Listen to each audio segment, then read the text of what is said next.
Good day, I'm Twyla Whelan, and this is your JIS News for Friday, September 20, 2024. More modern facilities are now available for persons seeking primary health care in St. Thomas. 2 health centres in the parish, Port Morant and Arcadia, have been upgraded by the Ministry of Health at a combined cost of $37 million.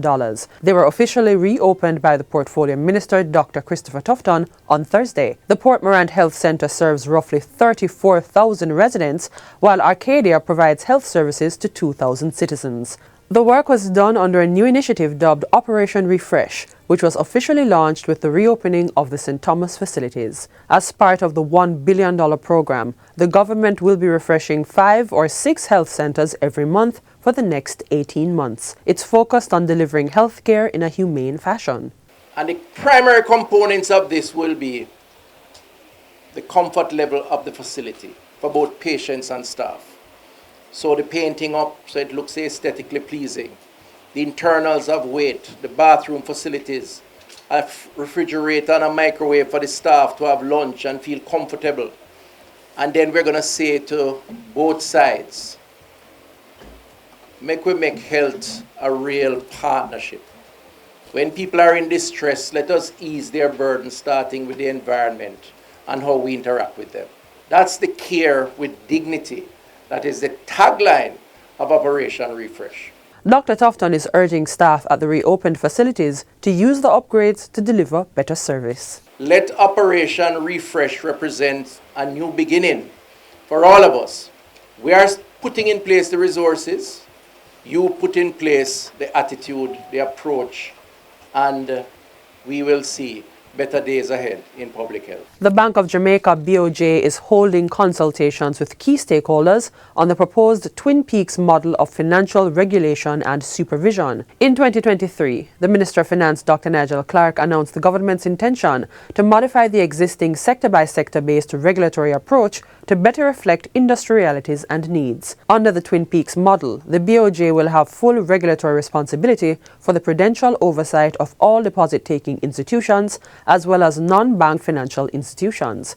The Financial Services Commission (FSC), meanwhile, will be tasked with overseeing market conduct and consumer protection for the full spectrum of financial services. In preparation for that transition, the BOJ has been meeting with several groups, including the Insurance Association of Jamaica, Jamaica Bankers Association, Jamaica Securities Dealers Association, and the Pension Industry Association of Jamaica. BOJ Governor Richard Biles says while the legislation is not expected to be enacted before 2026, it is important that elements of the new system be instituted prior to its passing. Mr. Biles, who is also chairman of the FSC board, was addressing the inaugural IAJ Business Conference held at the Jamaica Pegasus Hotel recently. Minister of Agriculture, Fisheries and Mining Floyd Green is calling for greater collaboration with engineers to modernize agricultural practices and enhance food security in Jamaica. He made the call during a recent Engineers Week conference held at the Jamaica Pegasus Hotel. The minister says engineers are crucial to the sector's ability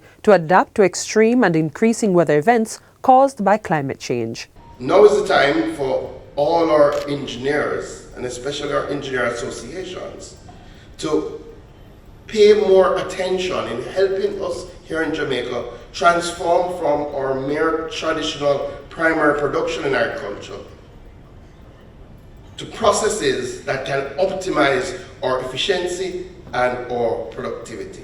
In making the argument, the minister highlighted the significant losses the agriculture sector has faced due to extreme weather events, pointing out that Hurricane Beryl resulted in the destruction of 688,000 square feet of greenhouses, impacting 224 farmers and costing approximately $856 million. The most affected areas were in St. Elizabeth, Clarendon, and Manchester. To combat future such events, he says there needs to be innovative engineering solutions applied to the design and construction of more resilient greenhouse structures that are also cost-effective.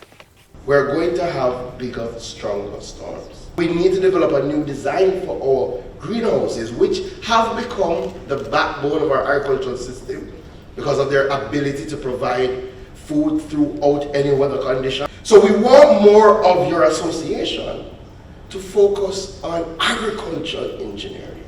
The Court of Appeal is set to investigate the use of artificial intelligence, AI, to enhance judicial efficiency. That's according to Court of Appeal President Justice Marva MacDonald Bishop.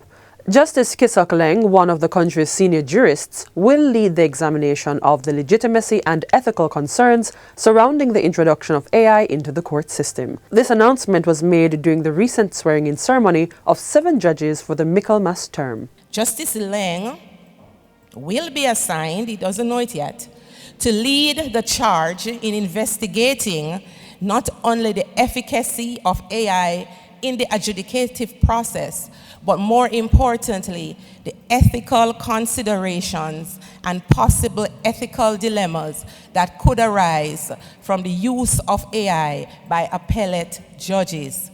Justice MacDonald Bishop says that while the judicial system explores ways to address court backlogs and improve overall efficiency, all implications must be factored. There are inherent dangers or pitfalls regarding the use of AI by judges about which we must be sensitized and guided by experts in the field. It is expected that Justice Leng and his team, which will be announced this week at our retreat, among other things, will seek to engage experts whom we can consult to chart the way forward safely.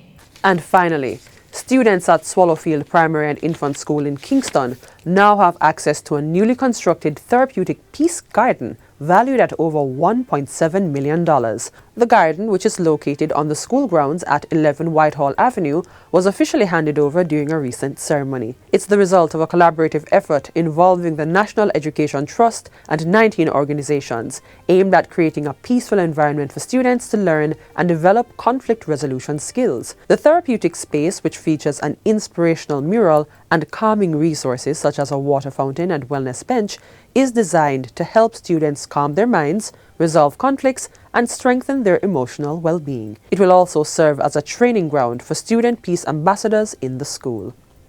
And that's it for JIS News Today. I'm Twyla Whelan. Thanks for watching.